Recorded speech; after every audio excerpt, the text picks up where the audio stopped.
దయచేసి రేవంత్ రెడ్డి గారికి ఏ మాత్రం చీము రక్తం ఉన్న ఫస్ట్ రైతాంగాన్ని క్షమాపణ చెప్పవలసిన బాధ్యత సీఎం గారిది ఉంది. ఎందుకంటే ఎన్ని మోసాలు మాయమాటలు చెప్పి ఇలా గద్దె మీద కూర్చున్న తర్వాత ఎలాంటి మాటలు మాట్లాడుతున్నారంటే అన్నం పెట్టే రైతు అనేది కూడా చూడకుండా, ఇవాళ తెలంగాణ తల్లికి కూడా చూడకుండా ఇష్టం వచ్చిన భాష, ఇష్టం వచ్చిన లాంగ్వేజ్ మాట్లాడుతున్న రేవంత్ రెడ్డి గారికి త్వరలోనే గుణపాఠం ఉంటుందని చెప్పేసి మేము మనవి చేస్తున్నాం. రేవంత్ రెడ్డి గారు, మీరు సీఎం గారు, ఆ సీఎం సీటుకు విలువ లేకుండా చేస్తున్నారు.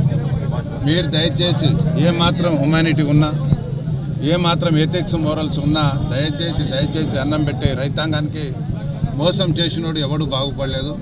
కాబట్టి దయచేసి మీరు అన్నారు డిసెంబర్ 9వ తారీఖు నేను 2 లక్షల రూపాయలు రుణమాఫీ చేస్తా, తీసుకొని వాళ్ళు ఎవరైనా ఉంటే నా రైతు సోదరులు 2 లక్షల రూపాయలు తొందరగా ఉరుక్కుంటూ పోయి రుణం తీసుకోండి అని అన్నారు. ఎన్ని మాటలు మాట్లాడతారో మీరు, మాట్లాడే మాటలు అసలు చూస్తుంటే ఆ పప్పన్ గాడు కూడా మాట్లాడారు. అట్లా ఎన్ని మోసాలా లేడీస్కు మభ్య పెడితే 25,000 ఇస్తామా, నెలకు 2500 ఇస్తామంటివి, తులం బంగారం అంటివి, 4,000 అని చెప్పేసి మా ఆసరా పింఛన్ అంటివి, స్కూటీ అంటివి. ఎన్ని మాటలు రేవంత్ రెడ్డి గారు. మీరు కనీసం సీఎం సీటు మీద కూర్చున్న తర్వాతనన్నా ఇంకిత జ్ఞానం ఉండాలి, మంచిగా మాట్లాడాలి.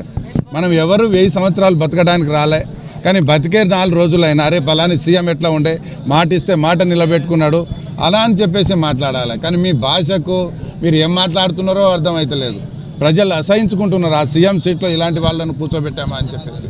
కాబట్టి దయచేసి ఇప్పటికైనా మీకు ఏమాత్రం ఉన్నా ప్రజల పక్ష అన్నం పెట్టే రైతు కన్నెర్ర చేస్తే ఎవరూ బాగుపడరు.